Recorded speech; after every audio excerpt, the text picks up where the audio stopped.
Hi, people. This is my second visit to Taiwan and the second visit to RubyConf Taiwan. And the people here is always great. So yeah, thank you for inviting me and inviting us to the conference. Thank you.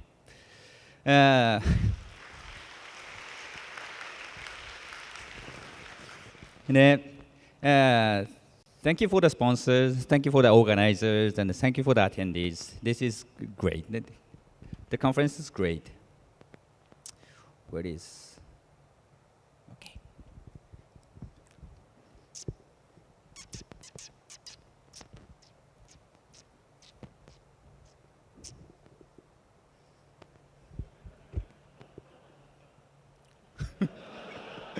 I can, yeah. Oh, I really wanted to do that. I'm Matz, the Yukihiro Matsumoto, and I'm a creator of the language. And I started everything. Yeah,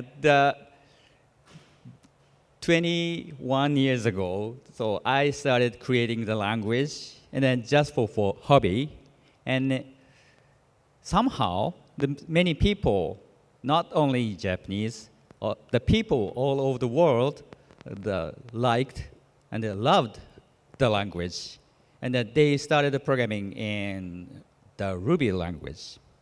And they created enormous things. And then web pages come, so the Ruby on Rails was developed. And the Ruby on Rails changed the rule of the game. So many people use Ruby. And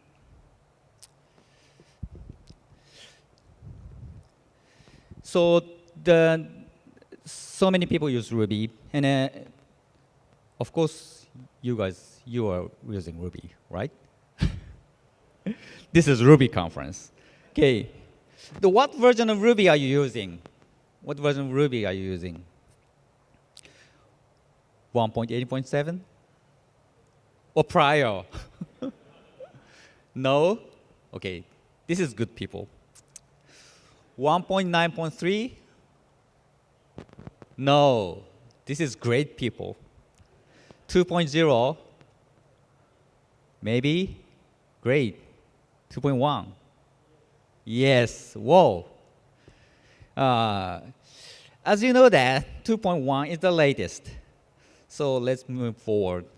Let's abandon old versions. So actually, I have to confess that last week, I upgraded to the Ubuntu 14.04, and it doesn't have Ruby 1.8 any longer.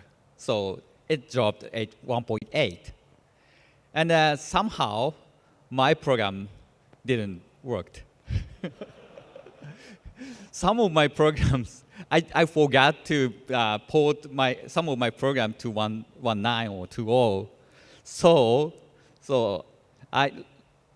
last week I did some hack. Actually, this week I had a hack day. So to move my program to 1.9, it was a one-day hack, except one gem crashed. So last year we released the Ruby 2.0 and 2.1. And we have new versioning scheme since Ruby 2.0, which is the version numbers 2, 1, 0 means major, minor, and teeny. And major means major possibly incompatible change. That means that when we introduce Ruby 3 point something, so some program will break. But in the evolution of the programming language, it can't help it to make something incompatible, since the situation or the environment is changed. So the language have to adapt the situation. But still, we tend to be avoid that kind of incompatibility. Maybe once in 10 years or something. So we will not see that big incompatible change in, say 5 years. So then the minor one in Ruby 2.1, it's compatible change. And we decided to release every year as a Christmas present. So last year, in February, we released Ruby 2.0 for the 20-year anniversary release. And then last Christmas, we released Ruby 2.1 as a Christmas present. So last year, we had 2 releases. So hence, this year, we are going to release Ruby 2.2 in December, hopefully. And then Teeny is the ABI application binary interface compatible change, and it will replace that the patch levels. The patch levels will no longer be used. So in the past, we have a lot of patch levels. For example, 193 patch level 484 or something. So it's quite difficult to remember which patch level is the latest or something. The 3-digit numbers are too big. So we just changed the scheme to number. So we're going to have the 2.2.1 or 2.1.1 or something like that as a patch level. Then, so in the Ruby 2.1, Ruby 2.0. Ruby 2.0 is a big release that we introduced the keyword arguments and the module prepend and the enumerable lazy for lazy evaluation and the refinement to replace the monkey patching. And then in Ruby 2.1, we introduced the rational number literals, complex number literals, optimized string freeze to not avoid object allocation, and generational garbage collector, and the beta method cache, and a lot of other changes, mostly for performance improvement. And then we are going to release Ruby 2.2 in December, and we possibly have symbol GC that we trace and recycle the symbols, unused symbols, or that we will have the GC tuning probes, and then I hope we have better Unicode support. Then theme of this talk is the Object Ruby. Object Ruby? Or Ruby++. Object-oriented programming is the key concept in Ruby programming language. The object-oriented programming kind of seems obsolete. No one talks about object-oriented programming any longer. So it's a kind of like a common sense of the 21st century. So we often talk about the shiny functional programmings. But it was so in the past. So I'm an old man. So let's talk about the history. Back in 1993, so when I started Ruby programming, developing Ruby, when Ruby was born, back then, the object-oriented programming is not that popular back then. Most of them knew the term object-oriented programming, but for most programmers, it is something happened in the beyond the veil.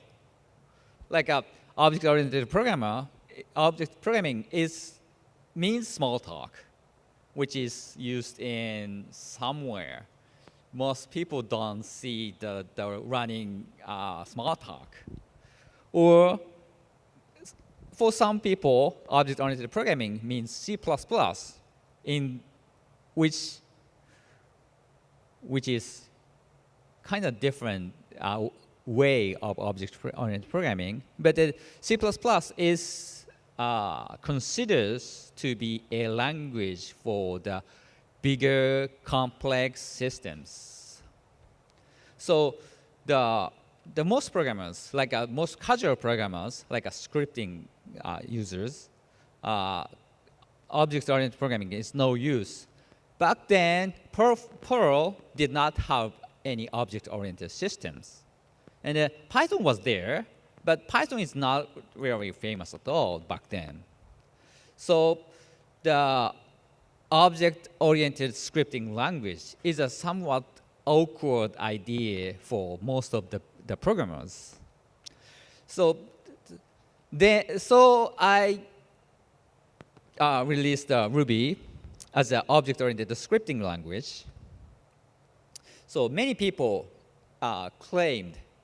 complained for Ruby, saying object-oriented programming is too much for scripting, or Ruby is too good to be a scripting language. What do you mean? But I was a big fan of object-oriented programming from my high school days, so I believed in object-oriented programming.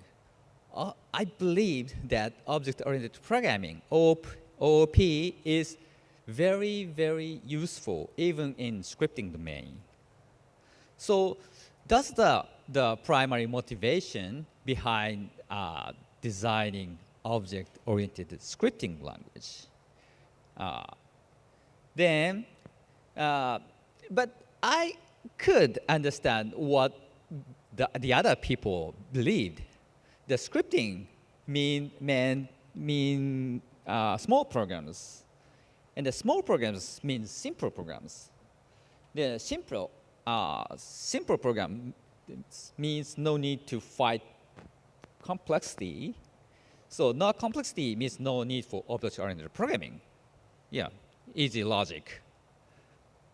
But few years later, web has come. The scripting became far bigger. The CGI on the web application, most of the CGI programs and most of the web applications are written in the scripting language, so-called scripting language, Perl, Python, Ruby. And then the size of the application became bigger and bigger. And then web application is a very, very complex application. And I have a theory, the software grows as much as machine capability. So no matter how much memory, no matter how much hard disk, no matter how much bandwidth, so we will consume up no matter all we have. So the same things happened in scripting. So the scripting becomes complex programs where OOP shines. So it was the right direction. Object-oriented OOP in scripting. So I was very lucky. So I didn't intend to create the world-dominating programming language. I just created Ruby for my hobby.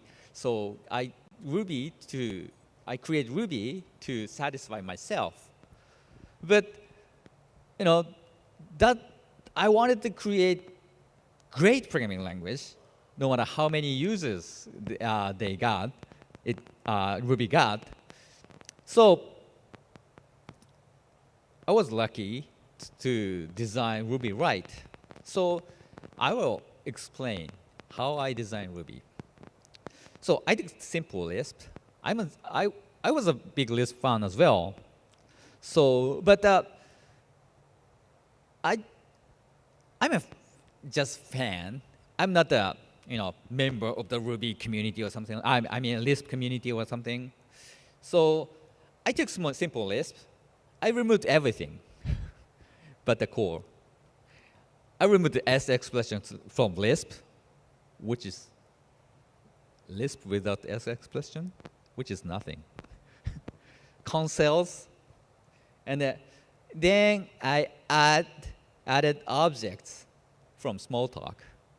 Simple object system, added class libraries, based both on Smalltalk and Perl.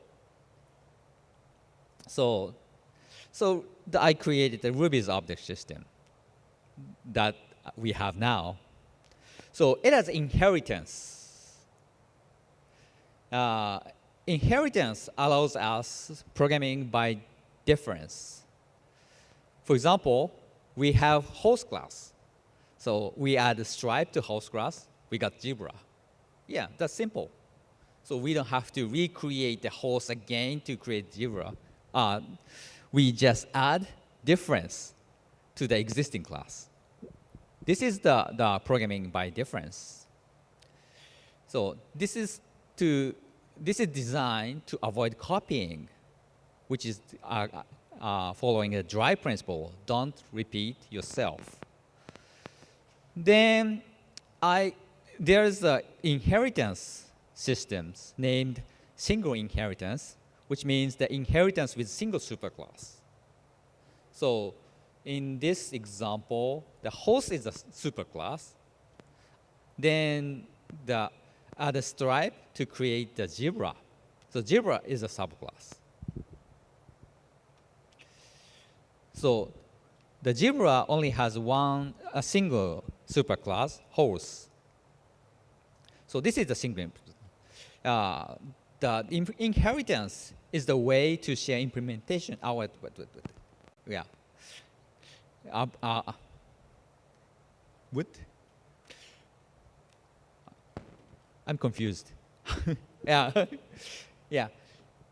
The single inheritance is the way to avoid the copying the code. So the host plus stripe is Zebra. Cat plus stripe is Tiger. But we don't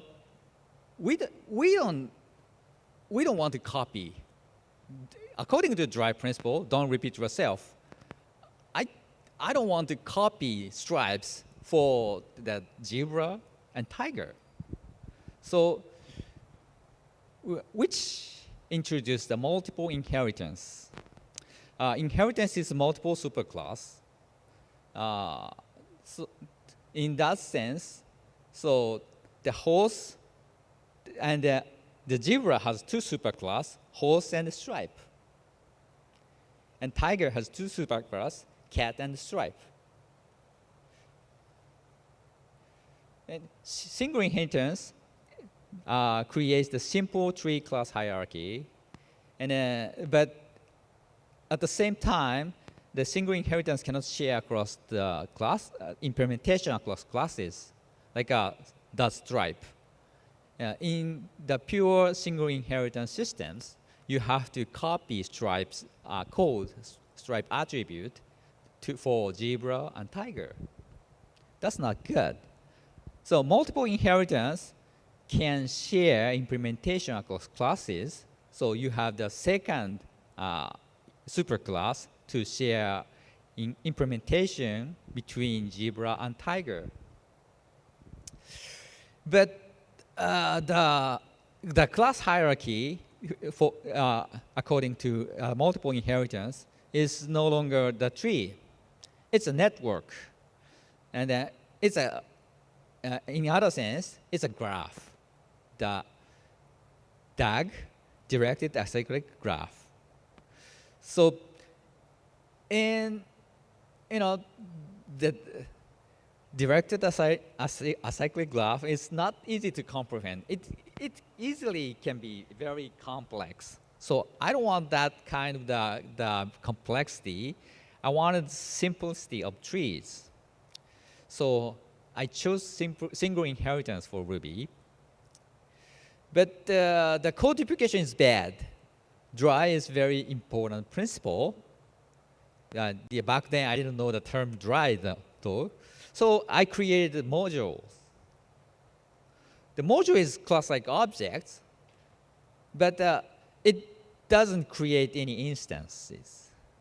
It doesn't have any superclasses. These two differences are very crucial for modules. So module can be included to other modules or other classes. So the modules, the attribute of the modules can be injected into classes and modules. So this is example. We have module M. We have module M. Oops. And class C can include modules. So inject a module in superclass chain, like this. M comes here. Although M is not a superclass of class C, but we inject this module into the inheritance chain, superclass chain. So in method lookup, we look for C, M, object, kernel, and so on. This is quite simple. So what if method names conflict? Like this. We have method M here, the method M here as well. So what will happen? It just follows superclass chain. So we look for the class C, and the class C has method M. So the method defined in class C will be used. Methods, module methods are shadows. So what if we want to wrap methods? There are technique often used in Rails, the alias method chain, which goes like, suppose we have the class like this, the ops module log provide the logging feature, then class C includes log, so the logging prints the message. So adding the timestamp to log output without modifying the original goes like this. We require active support to use the alias method chain. Then we define the log with timestamp. And then call log without timestamp with timestamp added. Then call alias method chain log and with the feature named timestamp. So when we call the log method, the replace alias method chain replaces a log method with the log with timestamp. Then it preserves original in the name of the log with a timestamp. So the calling log goes like this, and then goes like this. But it's not perfect. So it cannot call super, and you have to call the alias method chain for every method, and agree with and without with the suffixes. It's kind of ugly.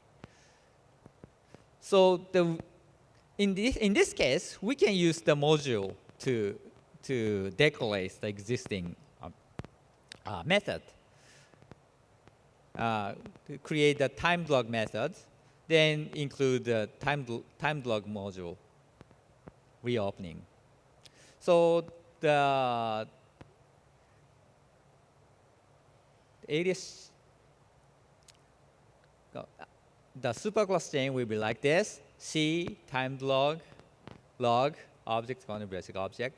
So the calling log finds here, then super calls the log method in log module. So the chain like this, it's much simpler and the clearer. Yeah, that's nice. But what if log is defined in class C, not in module, separate module?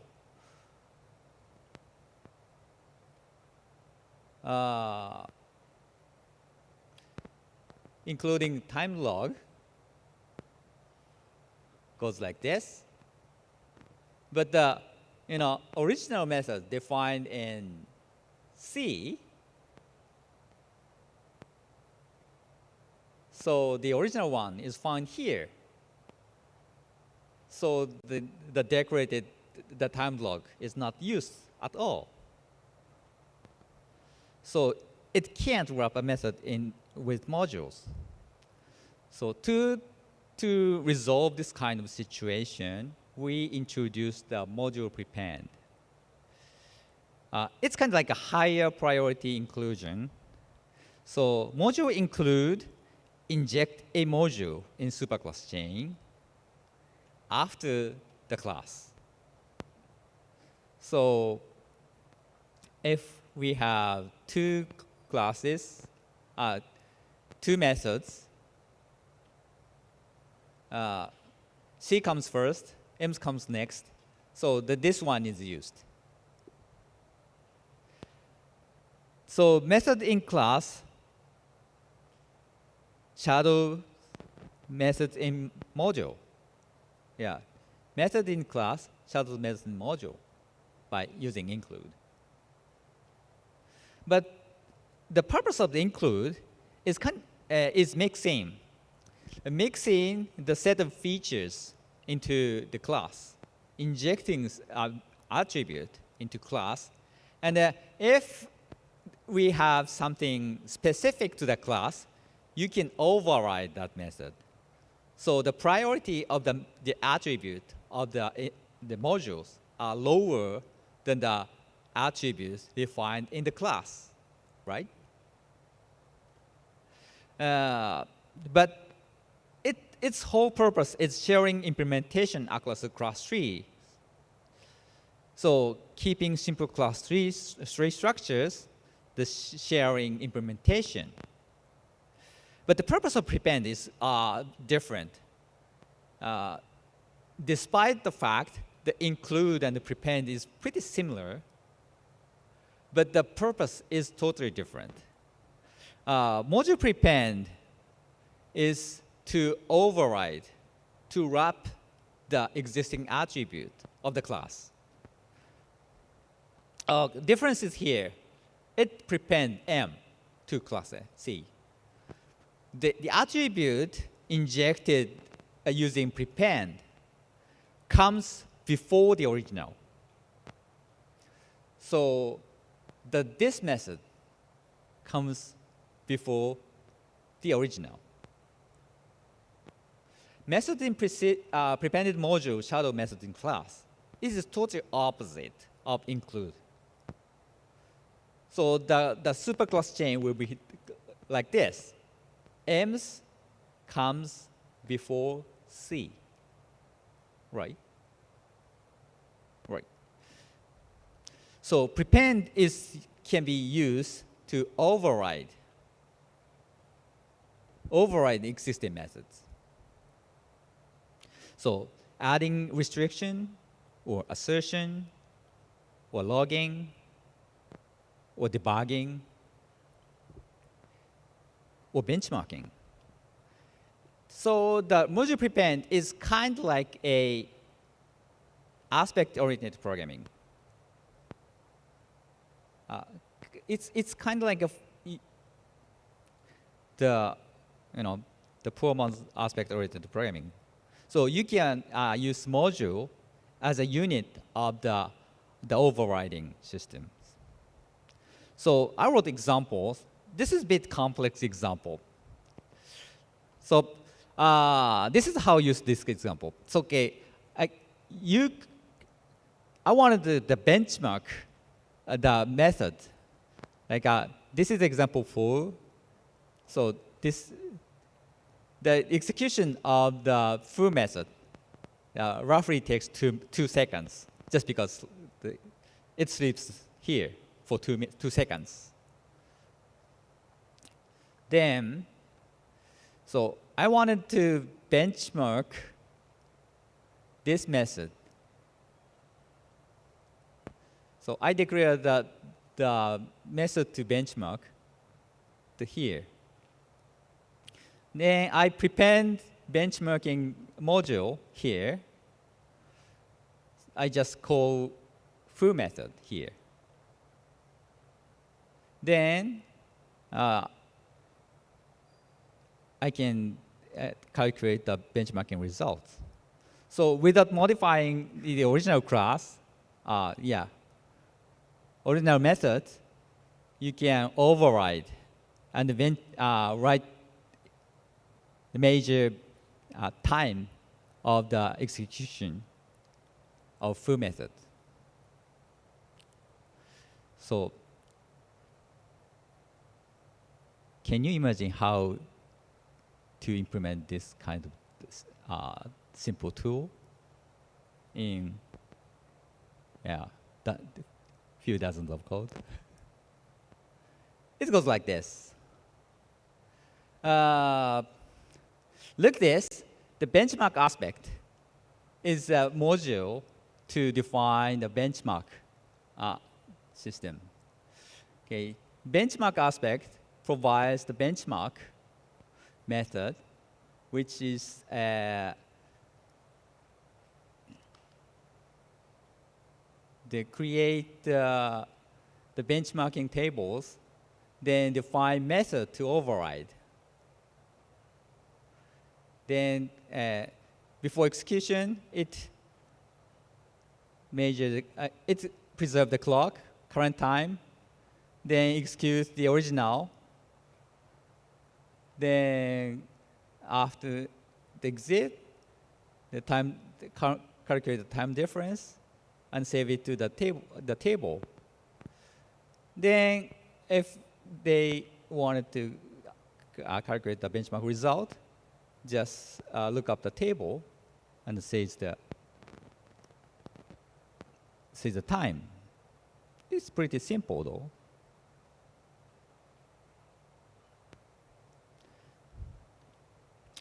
So this is not possible by using include, just because this method, overriding method, comes after the original if we used the include.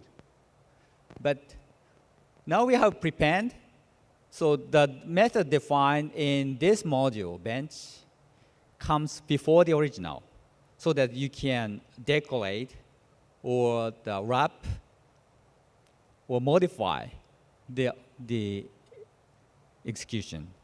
So imagine that by using this kind of feature, this is pretty simple feature. Just add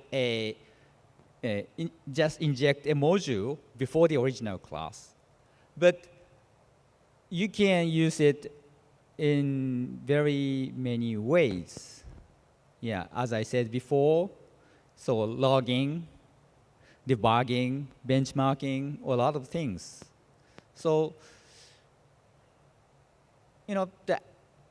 if you're interested in aspect-oriented programming, so there's the very wide possibility of using module prepend. This simple method, simple method for extend Ruby in very various ways. Okay. As a summary,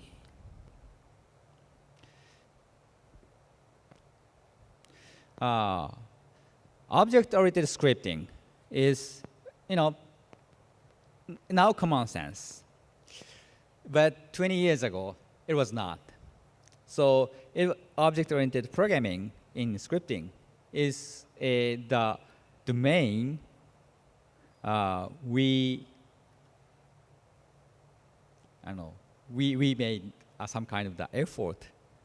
So Ruby made it, or at least helped to make it common sense.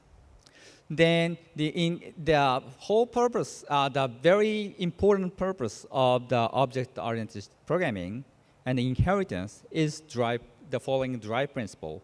Don't repeat yourself. Using inheritance, you can avoid code duplication. So the code duplication, copy and paste, is very evil. Don't do that. Avoid that. So by avoiding duplication, following drive principles, using object-oriented programming, so you can be a better programmer. And it's, the simple object-oriented programming is that it's just the beginning. We can even go further, so like a meta-programming. So meta-programming is a very key functionality in Ruby, but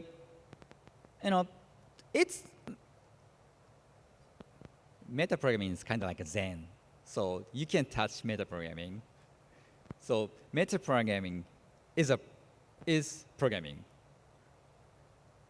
In Ruby, you can touch classes, you can touch methods, you can manipulate the code.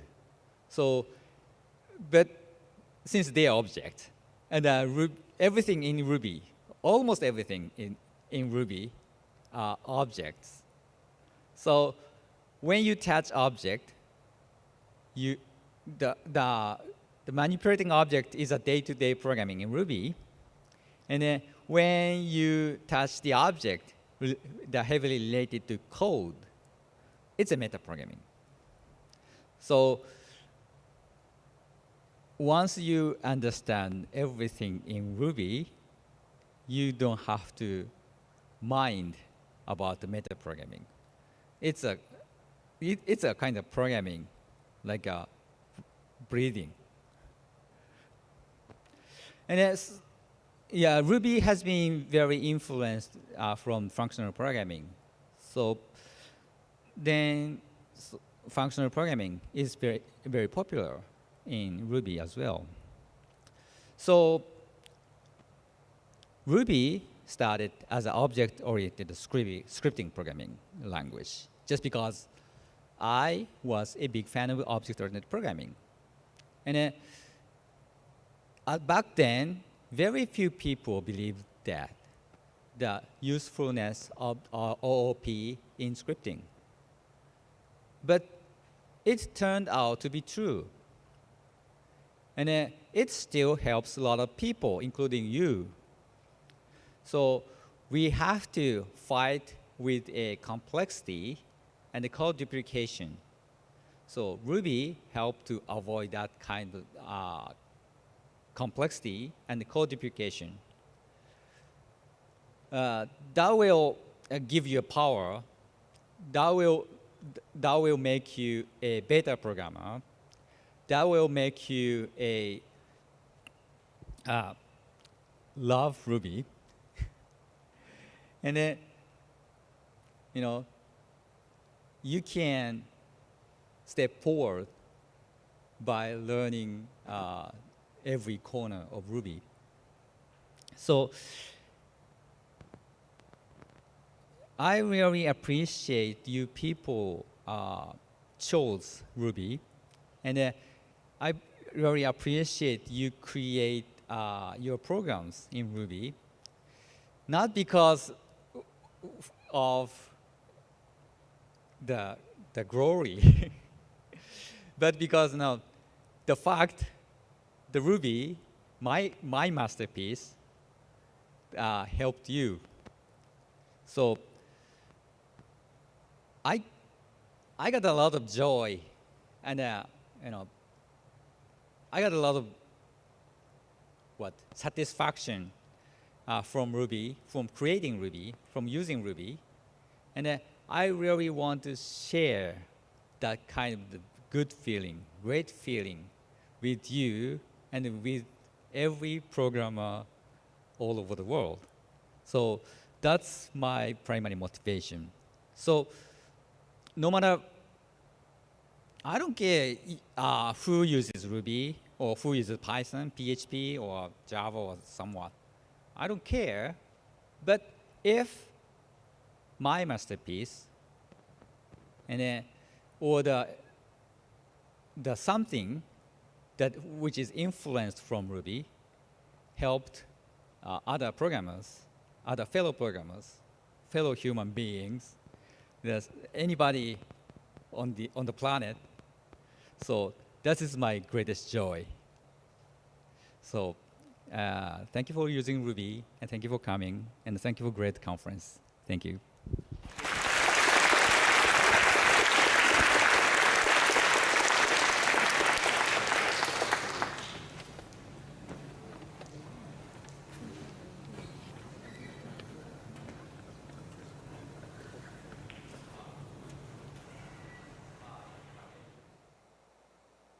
If you guys any questions, I think I have time to get a QA.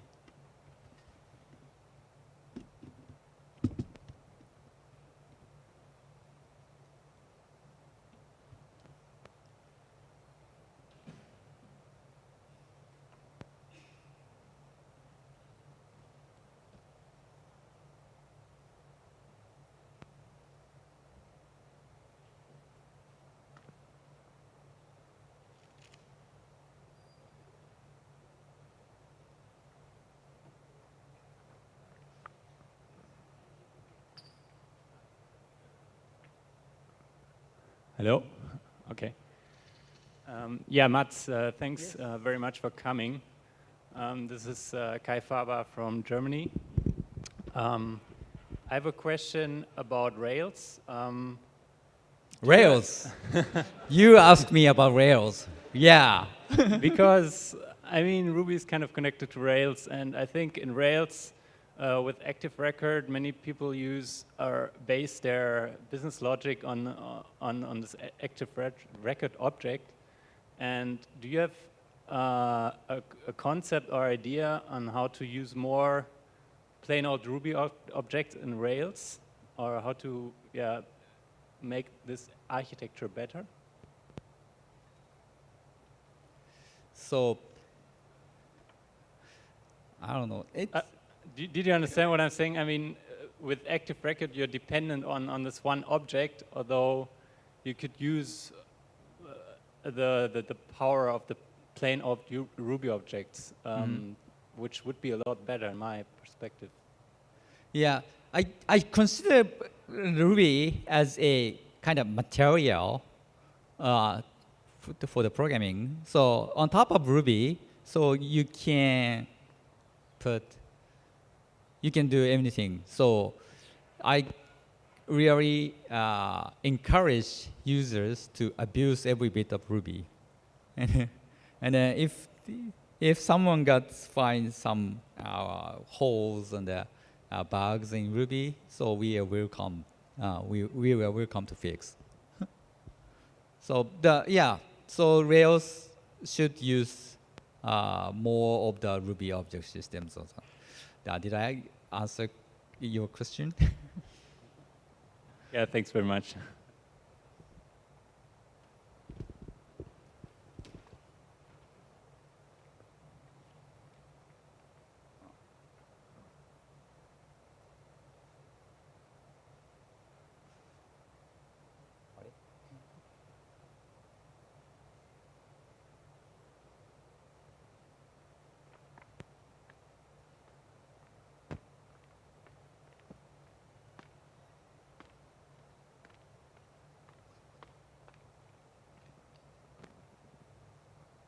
Hi.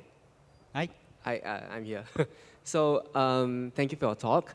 I'd like to ask, as the creator of Ruby, is there anything you would like to see in the Ruby community that would help spread Ruby as a very good programming language, to the rest of the world? Like, is there anything you would like to see the community do to spread Ruby even further?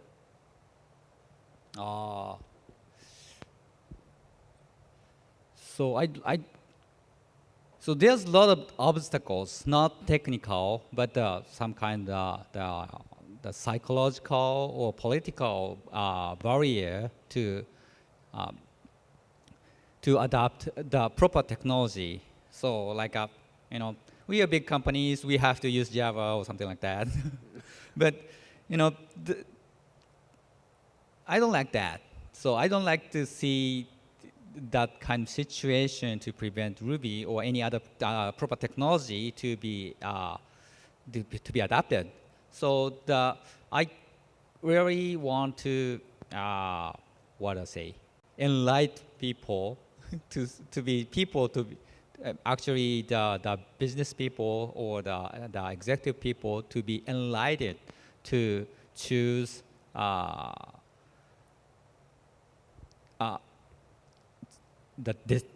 make a decision, not because of the fame or popularity or brand, but by a technical fact measured by a number. So that's what I want to see. So after the proper evaluation, so I don't care if they choose Python or Java or something else. That's okay. So the point is I want to see the people make decision according to numbers or according to the fact. So, so since Ruby relatively new and unknown technology, so that we tend to meet that kind of obstacles. So that we are very the front runner of that kind of the conflict. So we have to enlighten people. Thank you. Yeah, thank you.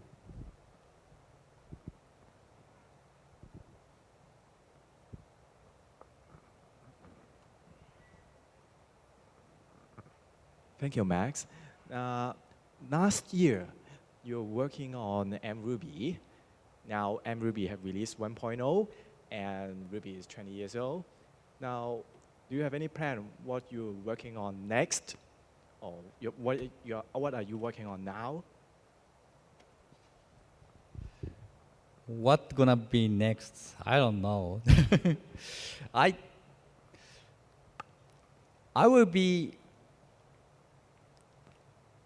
will still being a programmer. I will still being a language designer. That's for sure. But then, in addition, I'm not gonna leave Ruby any longer. So you can trust me to be in the community for a long time, as long as I live. So I will be in the Ruby community forever.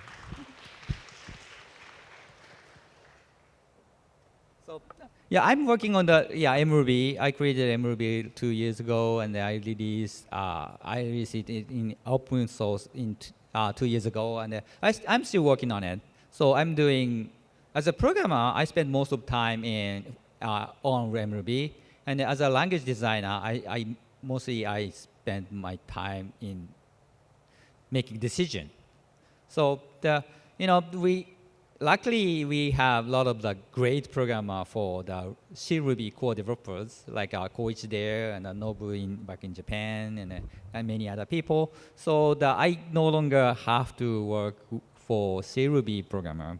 But I really love to program in C and Ruby. So I'm still working on mRuby as a, I don't know, day job. Yeah.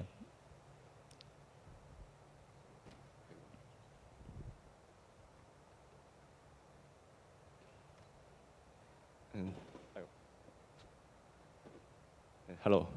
Hi. And I have many friends who uses Python. They are Python believers. And I wonder, as a father of Ruby, if you was me, and how will you convince them to use or try Ruby rather than Python? Thanks. How do I make? Pardon? How do you convince them to use or try Ruby rather than Python. 我讲错。Rails? Convince. Yeah, I wish I could understand Chinese.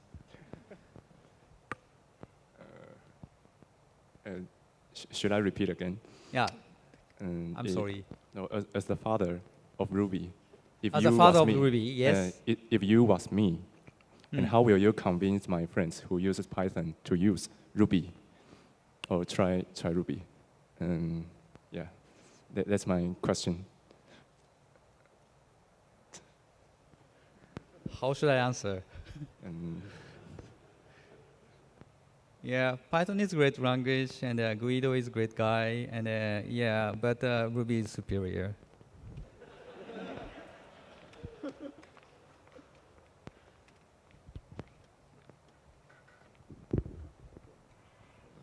What can I say?